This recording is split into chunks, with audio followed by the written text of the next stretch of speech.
So the blue handout, first of all, it points out that editing and revising are not the same thing exactly.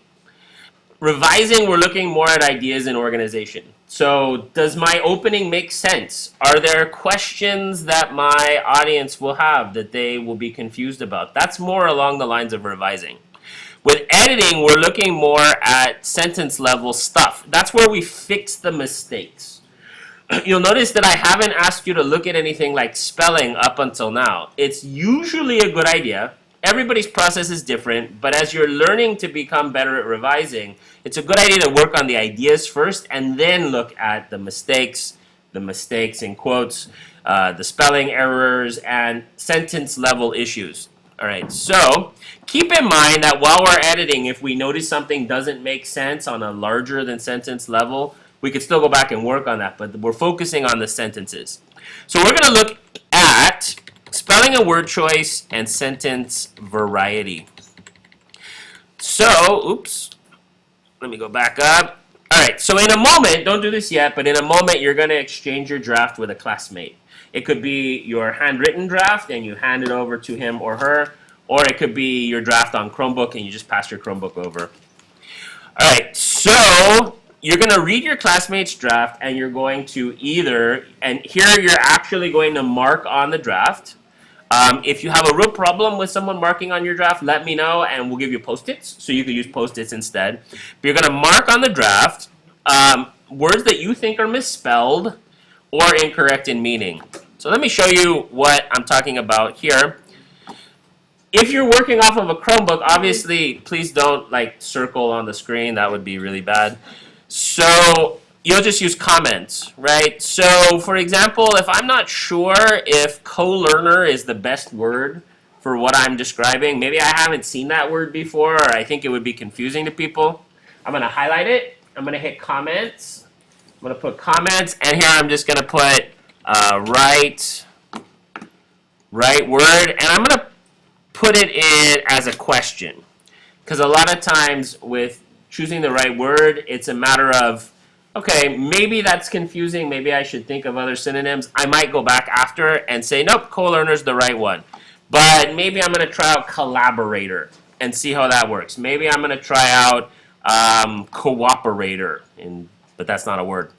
I could also make some suggestions. Maybe collaborator would be easier to understand. So you can make suggestions.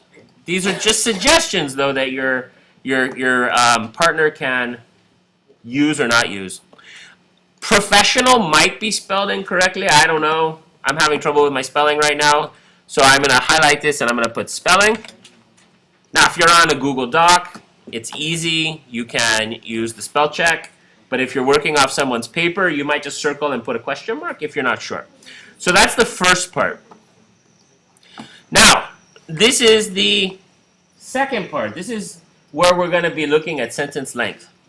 What you're going to do is you're going to go back and you're going to mark your classmate's paper with short, long, and medium.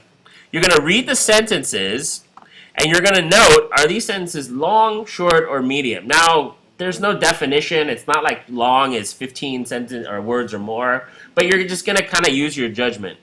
The idea here is that if we have a whole essay full of really long sentences, it's going to be hard to follow. On the other hand, if we have an essay full of short, choppy sentences, we saw in our grammar activity that can get irritating and can interfere with our understanding in a different way. So what we want to do is let our partner know, hey, here's the length of the sentences. Now you decide, you the writer decide, do I want to lengthen some of these sentences? Do I want to combine short sentences? Do I want to maybe make, maybe my sentences are too long, I want to shorten some of them. So what I'm going to do is I'm just going to highlight, and I'm going to say that this is a medium length sentence. Okay. And this is a medium length sentence. Now, you'll notice that there's going to be a lot of comments if you do it this way. So if this would drive you crazy to have this many comments on your Google Doc, just go ahead and print it out. Jump on a desktop, print out to the printer, and then hand your partner a printed copy of your draft.